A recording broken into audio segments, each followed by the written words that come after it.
EuroCAD. So let's do some analysis on EuroCAD. Just taking that bigger picture view. So we're doing a daily time frame analysis. But what I like to do is actually zoom out. I'll zoom out and see as much price action as I can, just to see the overall trend direction. So the bigger picture view, as well as are there any key levels. So this is where I'd maybe apply a key level, for example, sort of this 160 handle.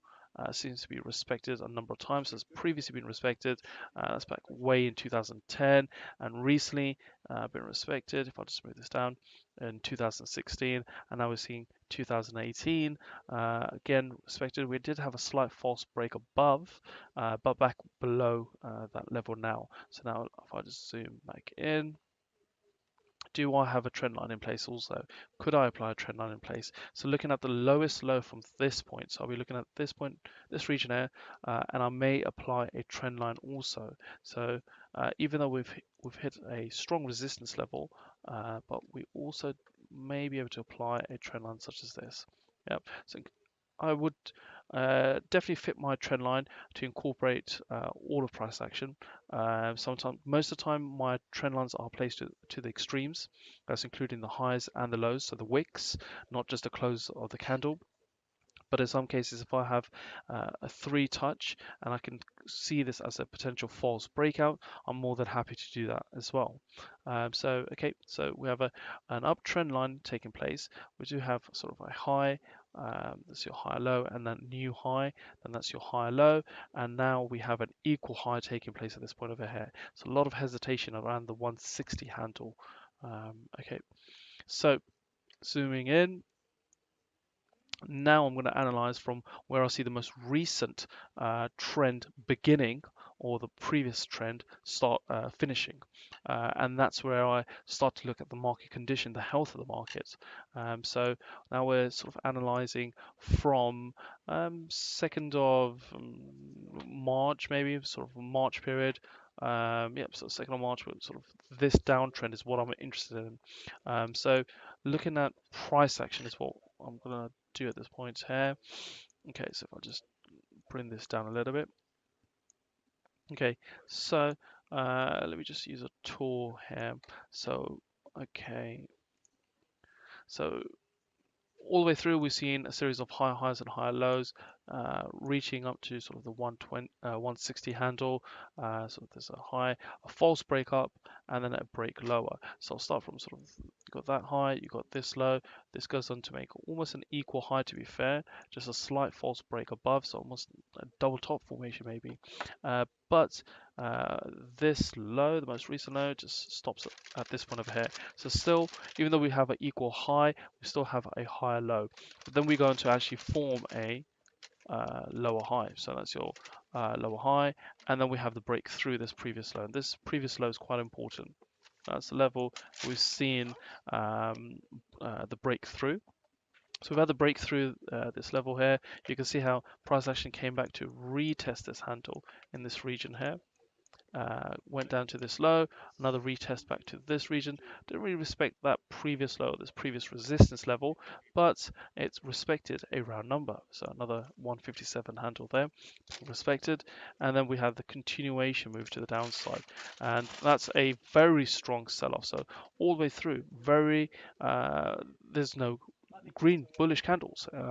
So all the way through, it's just bearish until you get to this area. You start to see a bit of a pullback taking place. So a very small pullback, and they get to this area, another small pullback, and then hesitation takes place in this region here. So you can see how the momentum starts to weaken as we continue to these lower prices. But have a look at your RSI indicator as well. So we see the RSI. So you can see at the beginning of this trend. So if you start from sort of this stage here, you have that nice downward move, breaks through this 50 handle. 50 handle is seen as quite an important level. It's your balance line. So it breaks through the 50, does a retest, and then continues to break lower. And now in this region here is where we are in the over sold zone. So we're extremely oversold. Possibly some divergence taking place where we have these equal lows in this region here.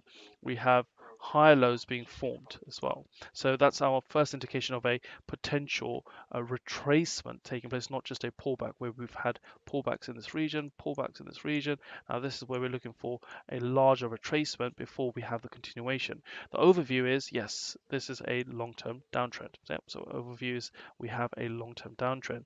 But what I'm looking to do is where can I get in at the highest price? I'm not looking to sell at the lowest price. I want to sell at the highest price. So yes, we're looking for this retracement, waiting for some rejection to take place, and then to get in line with this longer term downtrend, right? So this is where once I've marked those lower lows and lower highs all the way through, I can also apply a downtrend line. So place your downtrend line, and try to incorporate all of price action, and this is what we have in place. Yep, so we've got a number of touches through. So we've got from this high to the next touch, and to this touch. We've got 3 touches, and we potentially have our 4th touch in this region. We may see a more aggressive of a retracement, so we may see a false breakout. Do remember this trend is there, as in some cases it can be seen as resistance in this case. So you can see it's from this high, so that's our resistance, so we're looking for another area to show us that it's going to continue that resistance. But generally it's there to show me the gradient of the trend, so it's telling me that the gradient of the trend is in this. This is the momentum of that trend. We could have a larger pullback taking place, but yes, for now it's certainly being respected at the moment. What I could apply is also a Fibonacci. So when you're looking for Fibonacci's, guys, look to place it from where you see the significant retracements taking place rather than just a pullback. So I'm not looking to just see how far this pullback by or this pulls back by. This is where I see a larger pullback taking place. So the Fibonacci will be applied from the high to the low. So taking it from the high to the low, so from that point down to this low, where you see an almost 38.2 retracement in that region there, and then I'll take it from the next high down to the most recent low, and yes, we are also testing this 38.2% 2% retracement. So if we start to see more rejection and a break lower, this could be a very great, a good signal of a continuation move to the downside. But if we do see a larger move, so if we see not just a, so this retracement is just a retracement of this move. Yep. But overall, it's done a larger move, which is this.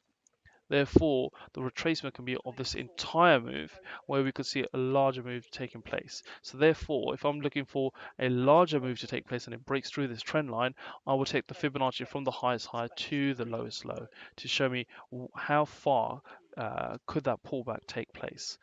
So then I would apply a Fibonacci from the highest high down to the lowest low. And that gives me my, just trying to get that precise. Right, so that gives me this zone here. So if I now just use this here. So now this is my sell zone. So this is my sell zone. I'm not looking for price to realistically.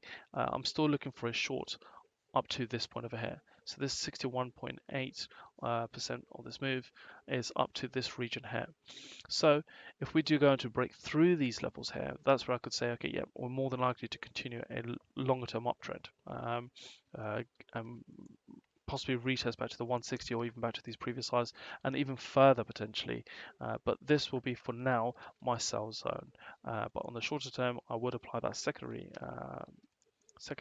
Fibonacci of this most recent move, which is that move there. And now, so let's just adjust that. Right, so ideally what I'm looking for is rejection at this level for that continuation of this move that's taken place so far. But if we start to see that there's a break of this trend line, then we can look for a larger retracement back to this sell zone and look for a selling opportunity there. But in addition to that, you could also take the trade, the break of this trend line, up to one of these key levels. Yep. So you could take the trade back up to the 50%. Generally, I'll be looking for back up to the 61.8, where we have this previous high as well. So we have this as your resistance line and also the 157 handle. So you've got three reasons of a confirmation. So that's the way trading goes. So the benefit of technical analysis is that you can identify multiple trading opportunities on the same asset to go long and to go short.